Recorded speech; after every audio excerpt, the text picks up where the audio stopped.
Hey Angels and Biscuits, CSDL here, and I'm kind of here with a little bit of a spontaneous reading vlog. So I just filmed a couple videos and I thought it would be a good time to do my reading for the day, and I get to finally start The Hunting Party by Lucy Foley. This was a book of the month book, but it's like whodunit. It sounds kind of Clue style, you know. I like a good whodunit, so I'm hoping this book is good, and I kind of wanted to do a little bit of a vlog with it. I don't know, we'll see how it goes. I'm hoping that this book lives up to the expectations that I have put into my head. Dangerous game to be played, but yeah, so we are here with a book, my coffee. So yeah, let's do some reading.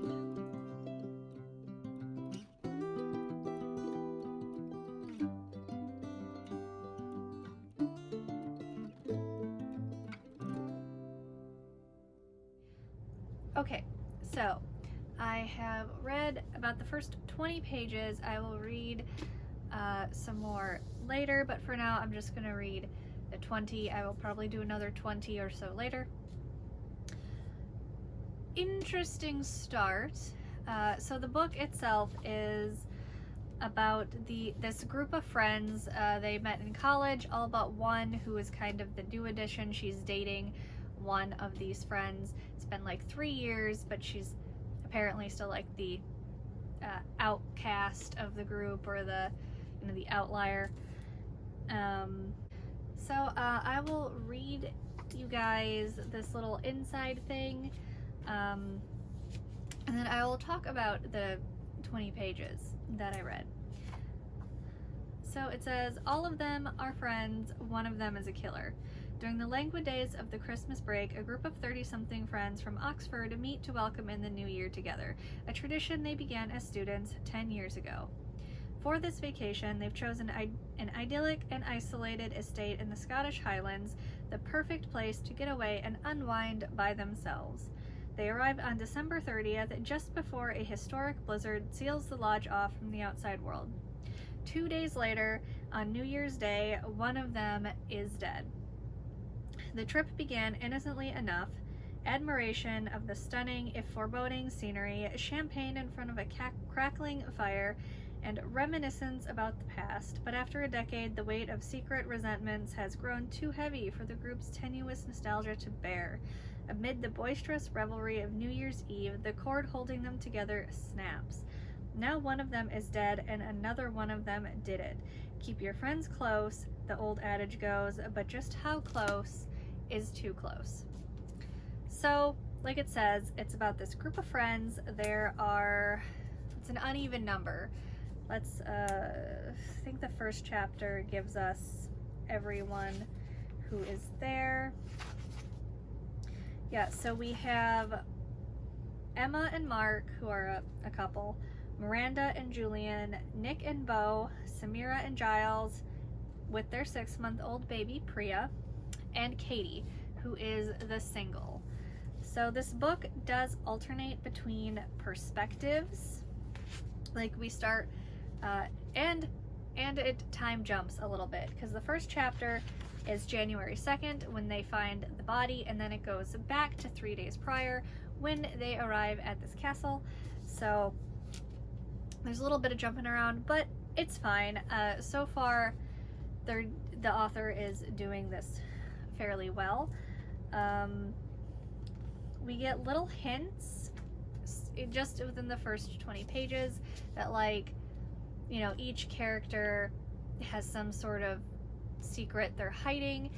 We even get the perspective of Doug, who is like the caretaker of this cabin, or it's multiple cabins, and then there's like a shared living space.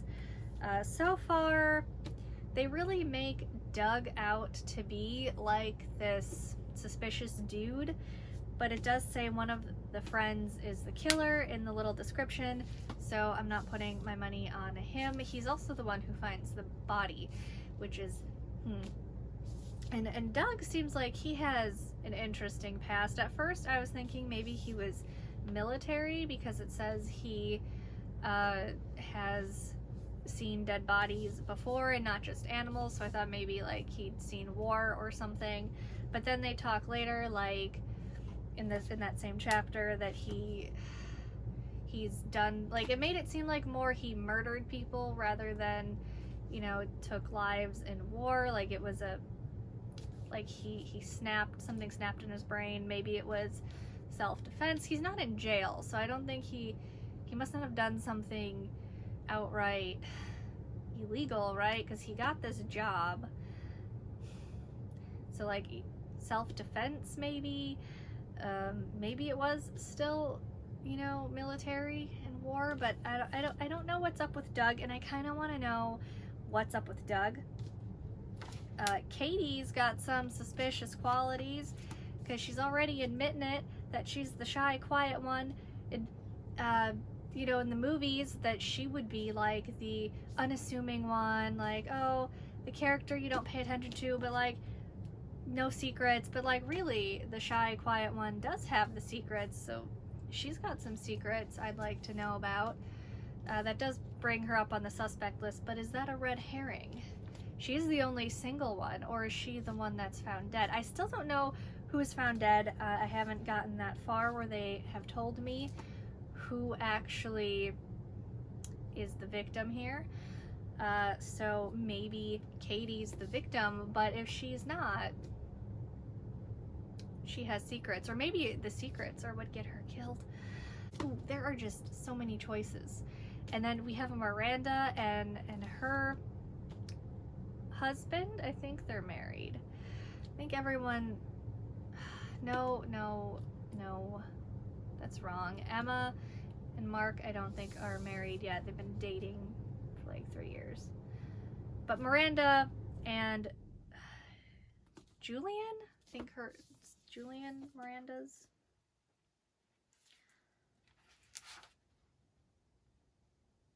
Yeah, Miranda and Julian are like the attractive couple. They're the one that, you know, look like the supermodels or the Hollywood actors. And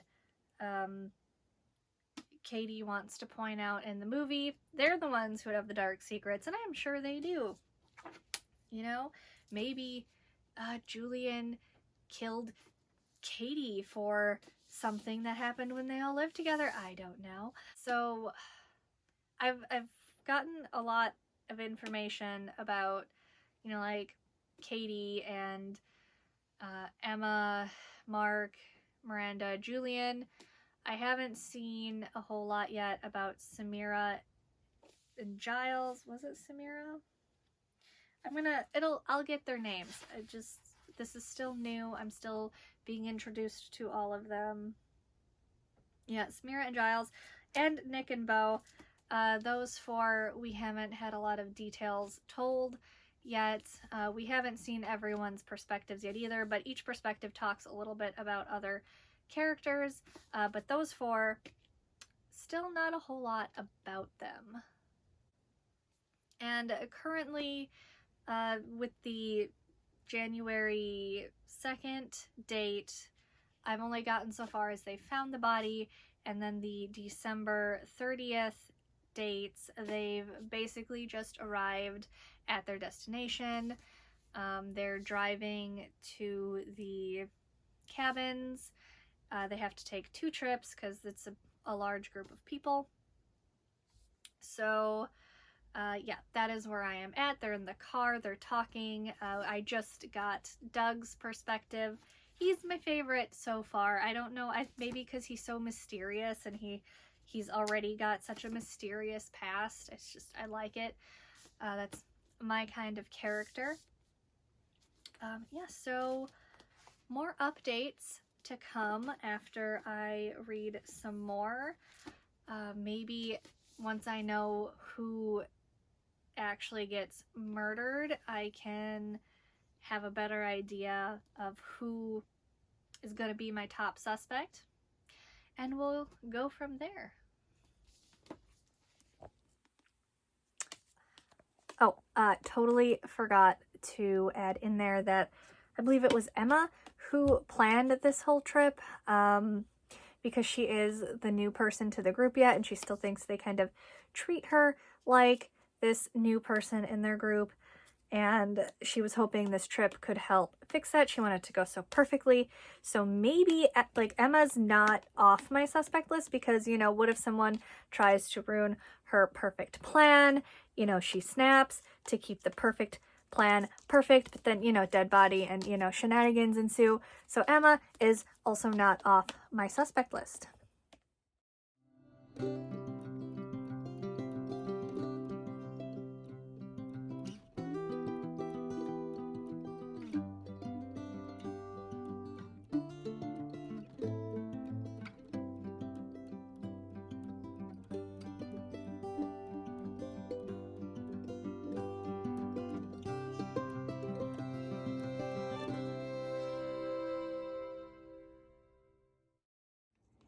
Okay, so I have had a snack, some more coffee, and read 20 more pages. I still do not know who is dead. Updates, Heather, who we started a chapter with her, like the book starts with her, she is the manager. I don't know what I thought of her at the time, if she was a guest or what, but no, she is the manager, so she and Doug work together. I did correctly assume the first time that Doug was military. She mentions he was a Marine. Other than that, we have made progress, like they've gotten to the lodge. There are 2 surprise guests that are staying in like a bunkhouse. I hope they have nothing to do with this. I want the murder and the killer to be one of these, you know, this friend group. I want the plot to revolve around the friend group. Emma is still high on my suspect list, but kind of everyone is right now because we don't know who is dead and they all seem to have secrets. Ugh. Also, Miranda and Julian totally belong in like Gossip Girl world or something. Like they have that vibe 100%. But yeah, so they just got to the lodge area and they're settling in. And on the murder day, Doug and Heather are going to check out the body. That is where we are right now, and if I read any more tonight and anything good happens, I will come back with a little update.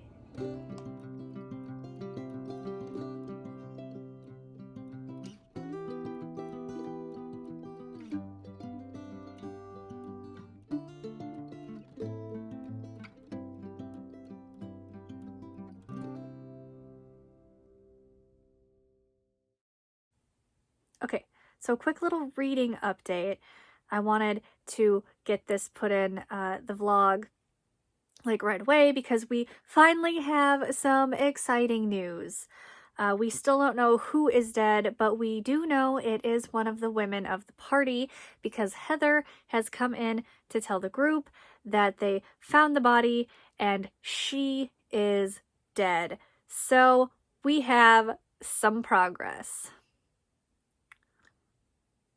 Yeah, so that's all. This was just a quick update that we got some news on the dead body because, you know, I've been waiting to find out, you know, who it is, and now we finally get a clue that it's one of the women. But yeah, so I'm gonna go get back to reading.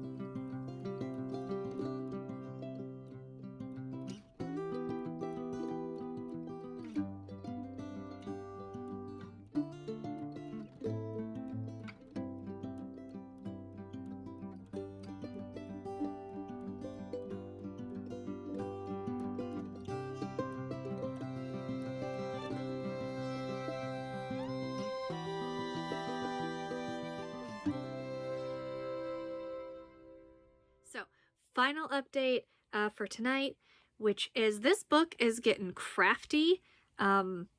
So we've been jumping back and forth between the murder, like the when the body's discovered, and then the days leading up to the murder, and when we're on the days of the body's discovery, right? We're only getting perspectives from Doug and Heather, so like the gamekeeper and the manager. We're not getting any perspectives from the group of friends anymore, which means we can't just deduce who is dead based on the perspectives. crafty. That is crafty of them.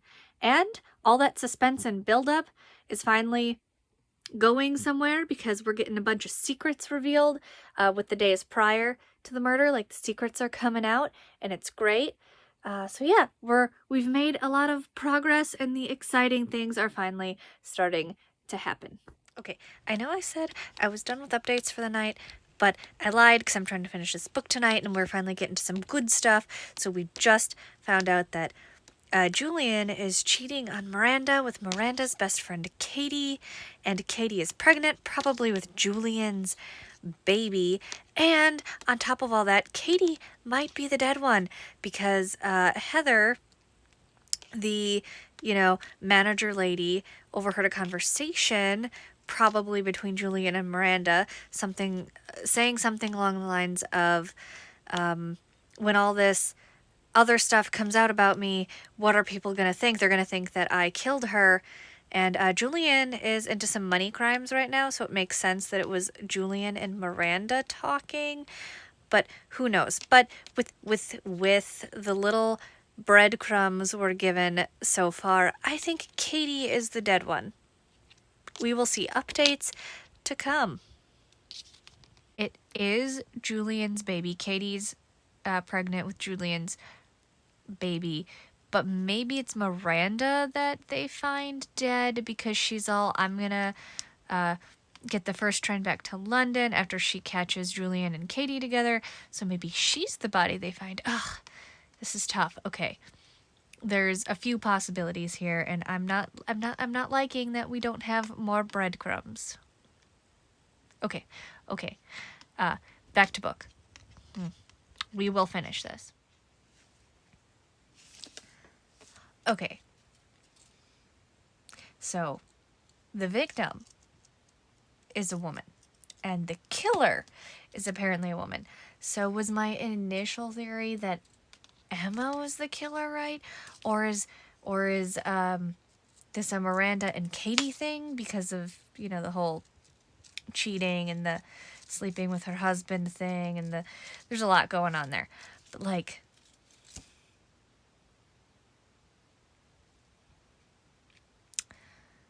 I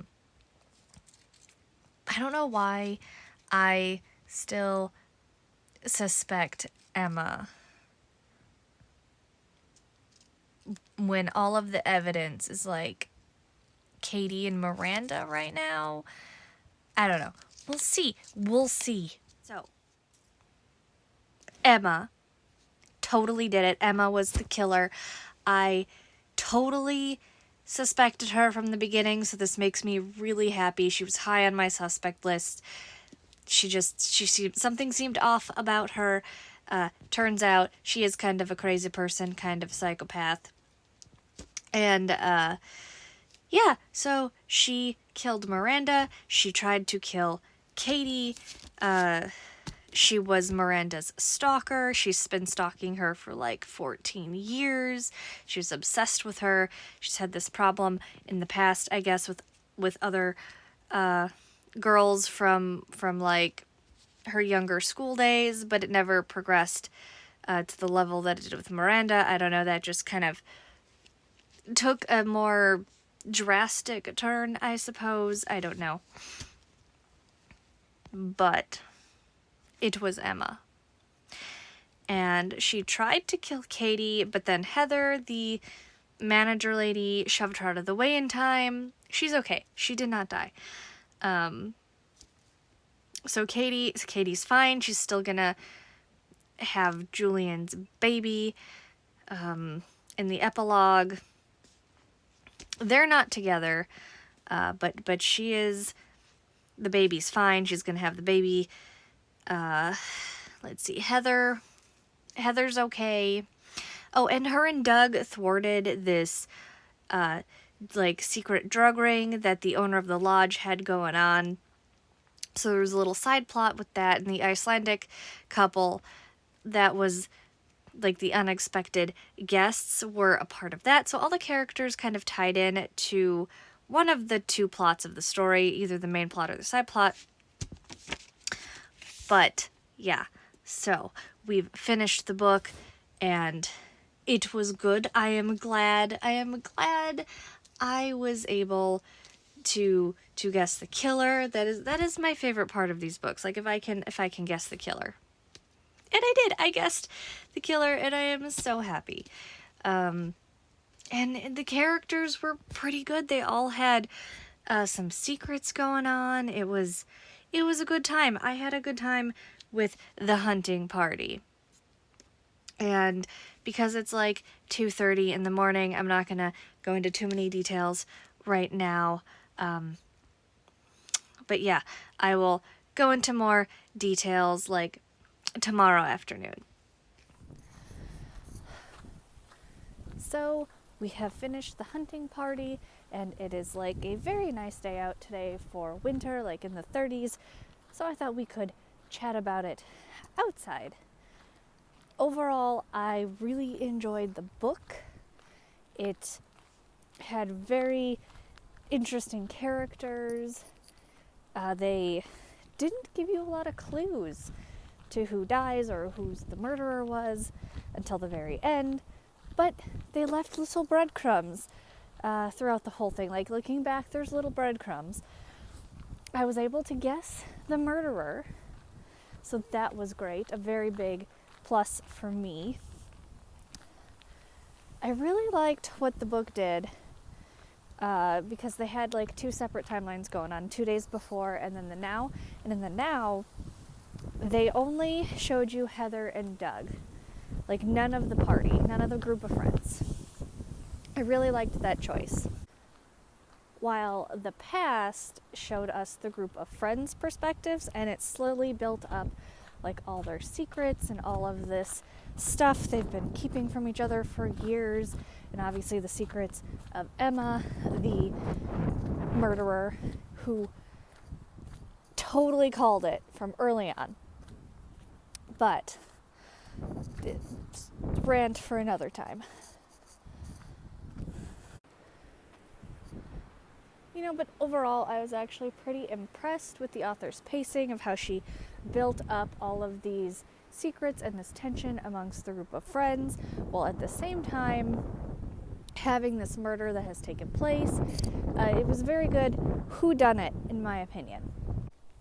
So, there was even a fun little side plot going on with the owner of the lodge being involved in this like secret drug ring. And they even tied in the surprise uninvited couple from Iceland as part of the secret drug ring. I thought that was really cool. So the stories kind of got all intertwined at the end, and it was pretty great. And I was happy at the end when Heather shoves Katie out of the way when Emma's about to shoot her, that Heather did not die, because Heather and Doug were probably my favorites. I really liked their characters. There's a lot going on there. And even they had such good depth, and they weren't part of the friend group, but they were still really important. And I liked that all the characters in this book served a purpose. Like, they weren't just haphazardly thrown in there. No, they all had a purpose and a point to the story. So that was also something rather well done. So yeah. Good plot, good characters, good twists, not entirely unpredictable, which is what I like in a whodunit. I want to be able to guess stuff. So overall, I really liked this as a whodunit. It was a good book. I am happy that I read The Hunting Party. It was a fun time.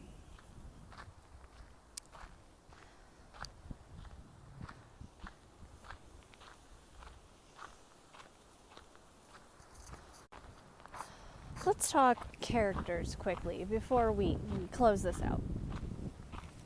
I think Emma was set up as a pretty good villain. While yes, she was guessable, I liked the build-up and the backstory we got.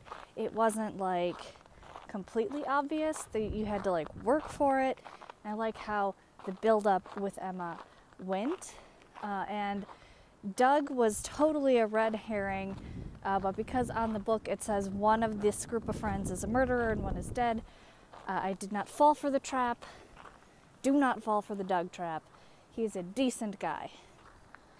But I liked that they tried to include some red herrings, and of course they threw in some red herrings with the other people in the friend group. You know, they're not perfect, and while some of them seem like they do have perfect lives, like Miranda and Julian, we see just how not perfect they really are. Obviously, we're not the perfect couple everybody thought they were. Julian was, doing insider trading, and their marriage was not nearly as perfect as, everybody thought. Samira and Giles, they had their secrets too, and Katie, obviously, with cheating. Well, Julian was cheating, but she was having an affair with Miranda's husband, Julian. So yeah, the characters were done pretty well, and I liked they slowly built up to each of their secrets, and we slowly got to see just how not perfect they all were, and it's, very true that nobody's life is as perfect as we think it is, and especially amongst a group of friends, if they all have secrets amongst each other, those are going to come back to haunt them, so to speak, and they come back to haunt them.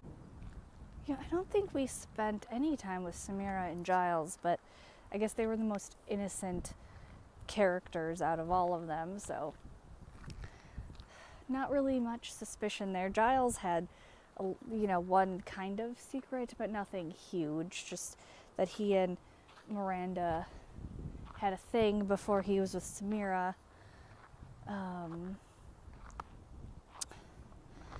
But yeah, it was great to get to spend like those individual times with the characters, like the 2 days before the murder happened and all that. And as we slowly unravel everybody's secrets, I think we spent the most time with like Miranda, Julian, Katie, and Emma.